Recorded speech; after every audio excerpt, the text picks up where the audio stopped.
안녕하세요. 이상튜브입니다. 지난 11월 2일에 대만의 4대 언론사 중에 하나인 연합보는 흥미로운 기사를 보도했습니다.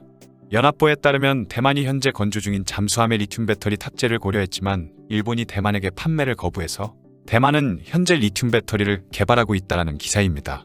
우선 기사의 전문을 살펴보겠습니다. 이미 6년 전에 대만 정부는 대만 내에서 잠수함 건조를 결정했고 리튬 배터리를 전원으로 사용할 계획을 가지고 있었습니다. 당시 대만은 일본의 리튬 배터리 제조회사의 리튬 배터리를 구매하기 위해 접촉했지만 일본 기업은 대만의 요청을 무시하고 리튬 배터리 판매를 거절했습니다. 그래서 대만은 스스로 연구 개발을 선택할 수밖에 없었습니다. 리튬 배터리의 안전성과 크기 및 무게를 고려할 때 대만은 리튬 티타늄 배터리를 연구 개발의 목표로 삼았습니다. 현재 대만은 리튬 전지를 개발하여 시험 테스트 중에 있습니다.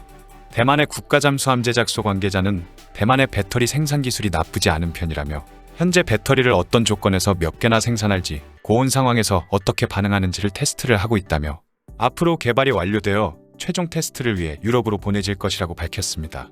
이 관계자는 대만 해군이 제안한 리튬 티타늄 배터리의 사양이 매우 엄격하며 대만 선박발전유한 회사가 적극적으로 연구 개발을 추진하고 있다고 말했습니다. 대만은 약 6년 전에 잠수함의 건조를 구상할 때부터 AIP 대신 리튬 배터리를 사용하기로 결정했습니다. 하지만 이 시스템은 개발하기에 까다롭고 해외에서 도입하기도 어렵기 때문에 대만이 리튬 배터리를 실용화하고 있다는 점을 제외하고는 현재 일본 잠수함에만 리튬 배터리가 탑재되어 운용 중에 있어 대만은 리튬 배터리 개발을 위해 더 열심히 연구해야 합니다. 또한 대만의 국가잠수함 제작소 관계자는 리튬 배터리를 안전하게 사용하기 위해 전원관리 시스템이 필요하다고 말했습니다. 현재 대만의 젊은 엔지니어 그룹이 이 관리 시스템을 설계하고 있으며 그들은 이미 작은 상업용 수상보트 리튬 배터리 관리 시스템을 개발한 실적이 있습니다. 이 전원관리 시스템은 리튬 배터리의 온도에 관한 이상 여부를 모니터링하기 위해 많은 센서를 포함하고 있습니다. 리튬 배터리가 비정상적으로 높은 온도가 발생하면 화재를 피하기 위해 즉각적인 냉각 조치가 필요합니다. 리튬 배터리는 배터리 전원이 얼마나 저장되어 있고 어떻게 작동하는지를 외부에 알려주는 마이크로칩의 배터리 전원이 15% 미만이면 즉시 충전해야 하므로 잠수함이 수면 위로 떠오를 수 있어야 합니다. 대만은 건조 중인 잠수함의 리튬 티타늄 배터리를 어떻게 장착할 것인지에 대한 명확한 계획이 있었고 리튬 티타늄 배터리가 설치될 예정입니다. 효율성 면에서도 리튬 배터리는 현재의 납축 전지보다 3배에서 3.5배 더 높을 것으로 예상되고 있습니다. 대만 해군은 한국도 잠수함에 리튬 전지를 탑재하는 등 현재 국제적 추세가 납축 전지에서 리튬 배터리로 교체해 나가고 있는 시점이라 대만 해군은 국산 잠수함에 리튬 전지를 사용하기로 결정했습니다. 그러나 대만 해군이 해외에서 리튬 배터리 도입을 모색할 시점에 일본 잠수함은 실제로 군사용 리튬 배터리를 사용하고 있었지만 6년 전에 대만이 일본의 리튬 배터리 판매를 문의했지만 일본은 대만의 리튬 배터리의 공급 및 판매를 꺼려해서 대만은 독자적으로 리튬 배터리를 개발해야 했습니다. 대만은 리튬 배터리 개발 시 리튬 전지의 화재 사고를 피하고 안전성 향상을 위해 리튬 티타늄 전지를 선택하였으며 리튬 전지는 대만 해군의 현역 잠수함에 탑재된 납축 전지보다 작고 가벼우며 훨씬 안전합니다. 리튬 배터리 시스템에는 화재 발생 가능성에 대비하여 온도 변화를 모니터링하는 센서가 있어 사고가 발생하면 배터리실에서 산소를 펌핑하고 이를 해결하기 위한 특수 소화 시스템을 설치할 것입니다. 미래에는 점차적으로 화재 사고의 문제점을 개선할 수 있을 것입니다. 하지만 대만의 리튬 티타늄 배터리 연구 및 개발에 직면한 가장 큰 문제는 여전히 자금 문제입니다. 리튬 배터리를 연구하고 있는 대만 선박발전은 자체적으로 4억 5천만 대만 달러를 조달하고 4억 대만 달러의 정부 보조금을 받아야만 하지만 대만 정부는 2억 대만 달러의 보조금만 승인했습니다. 따라서 대만이 리튬 배터리를 개발하기 위해서는 자금 조달과 기술에 관한 두 가지 주요 병목 현상이 있습니다.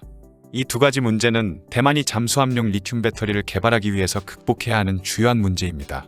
이상이 기사의 전문이었습니다. 이 기사를 작성한 대만 기자는 대만이 일본의 리튬 배터리를 개발하고 있는 두 번째 나라라고 밝히고 있어 한국의 도산한창호급 잠수함에 탑재한 리튬이온 배터리는 한국이 개발한 것이 아닌 수입품으로 알고 있는 것 같습니다. 현재 대만 해군은 대만산 잠수함의 건조를 앞당기고 있습니다. 대만은 외국 기술자들의 도움으로 2025년까지 잠수함을 취역시킬 예정이었지만 중국과의 긴장 상황이 지속되고 중국에 대해 잠수함 전력의 열세를 보이고 있어 대만은 잠수함의 건조를 앞당기고 있다고 대만의 언론들은 전하고 있습니다. 대만 언론에 따르면 대만 해군은 당초 2025년 취역할 예정인 잠수함의 진수 시기를 2024년 상반기로 앞당기기로 결정했다라고 보도했습니다. 대만의 잠수함 건조는 지난해 11월에 시작되었으며 최종 조립은 내년 말까지 완료되고 전자장비 등이 2023년 초에 장착되면 잠수함 건조는 2023년 9월에 완료될 예정이라고 자유시보는 전했습니다. 잠수함은 이후 몇 달간 시험을 거쳐 2024년에 공식으로 인도된다고 자유시보는 덧붙였습니다. 이처럼 대만은 잠수함 건조 일정을 앞당겨 건조하고 있지만 대만의 군사 전문 기자인 정가문은 칼럼에서 대만은 기술력이 부족하여 잠수함의 구멍을 뚫는 기술조차도 없어 독일 기술에 의존해야 한다고 전했습니다. 그는 칼럼에서 대만은 영국과 캐나다가 운용 중인 빅토리아급 잠수함의 설계 및 제조에 참여한 엔지니어를 초청했으며 잠수함에 필요한 대부분의 중요 장비는 미국에서 구입하고 있습니다. 잠수함의 선체를 제조하는 데 사용하는 기계 및 장비는 한국에서 들여오고 있습니다. 잠수함에서 가장 중요한 어뢰 발사관은 이탈리아 엔지니어가 설계한 후 독일에서 제조된다라고 말하며 어뢰 발사관을 조립하는 것은 매우 어려운 기술이라고 밝혔습니다. 어뢰 발사관을 조립하려면 먼저 선체의 6개의 구멍을 기계로 밀링해야 하며 이 작업을 하기 위한 기계는 독일에서 들여와야 합니다. 대만은 자국에서 잠수함을 건조하고 있다라고 주장하지만 잠수함 설계 및 제작은 처음이라 해외 원조에 의존할 수밖에 없습니다. 이 프로젝트를 완성하기 위해 전 비서실장이었던 후앙 슈구앙은 비공식 채널을 통해 전 세계에서 파트너를 찾는 데 큰 역할을 했으며 이를 통해 대만은 지난 몇 년 동안 많은 것을 얻을 수 있었으며 대만의 잠수함 건조 프로젝트는 중대한 돌파구를 마련했습니다. 유럽과 이탈리아 및 독일에서 온 엔지니어들은 잠수함의 핵심인 어뢰 발사관 기술을 제공하는 데 도움을 주었습니다. 현재 대만이 건조하고 있는 잠수함의 선수에는 6개의 어뢰 발사관을 가지고 있습니다. 어뢰 발사관은 이탈리아에서 설계되고 독일에서 제조되었습니다. 독일 엔지니어들이 대만에서 어뢰 발사관의 제조를 지원할 수 있도록 대통령궁과 국가안전보장회, 국방부와 외교부, 경제부와 보건복지부가 동원되었습니다. 독일 엔지니어들은 독일 해군의 잠수함 생산 및 설계에 참여했기 때문에 지식재산권 분쟁을 피하기 위해 독일 엔지니어들은 대만용 어뢰 발사관을 제조할 때 독일 잠수함과는 다른 특별한 방식을 채택해야 합니다. 대만 잠수함용 어뢰 발사관은 3개의 섹션으로 나누어 생산되며 중간 부분은 대만 잠수함의 선체와 접합됩니다. 독일이 제조한 어뢰 발사관은 대만 잠수함의 선체에 사용되는 HSLA 강철과 다른 HY80 강철로 만들어집니다. HY80 강철은 독일 엔지니어들이 대만에 몰래 들여온 것으로 재료가 다른 HSLA 강철과 HY80 강철을 접합하기 위해서는 많은 노하우가 필요합니다. 하지만 어뢰 발사관을 들여와서 잠수함 선체와 접합하는 것으로 어뢰 발사관의 설치가 끝난 것이 아닙니다. 잠수함은 어뢰 발사관 및 잠수함의 많은 곳에 드릴로 구멍을 뚫는 작업이 필요합니다. 잠수함에는 총 108개의 구멍을 만들어야 하며 이 중에는 잠수함의 선수에 있는 6개의 어뢰 발사관도 포함되어 있습니다. 이 6개의 구멍을 통해 어뢰를 앞으로 발사할 수 있습니다. 최근에는 잠수함에 사용할 강판 테스트가 시작되었습니다. 잘못된 잠수함 건조로 인한 선체 손상을 방지하기 위해 대만 선박은 정식 건조 절차에 들어가기 전에 강판을 테스트해야 합니다.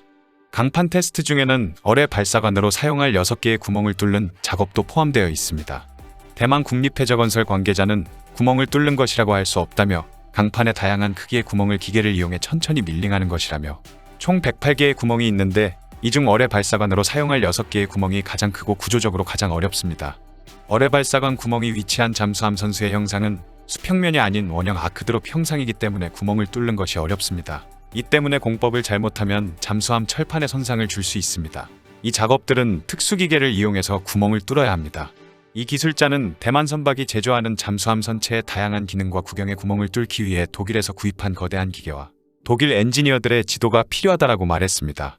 이러한 작업들은 대만에게 모두 생소한 프로젝트이고 새로운 경험이고 그래서 잠수함의 구멍을 뚫는 작업은 외부 기술의 지원 없이는 불가능하며 가장 필요한 것은 독일의 산업기술이라고 말하고 있습니다. 이처럼 잠수함 건조를 해본 적이 없어 잠수함 선체에 구멍을 뚫을 기술조차 없는 대만이 2023년 상반기까지 잠수함을 건조할 수 있을지는 의문이지만 2023년까지 잠수함을 건조한다 하더라도 대만이 현재 개발하고 있는 리튬 배터리를 일본함에 탑재하기는 힘들 것으로 보이며 아마도 이번함 이후부터 대만이 개발한 리튬 배터리가 탑재될 것으로 보입니다.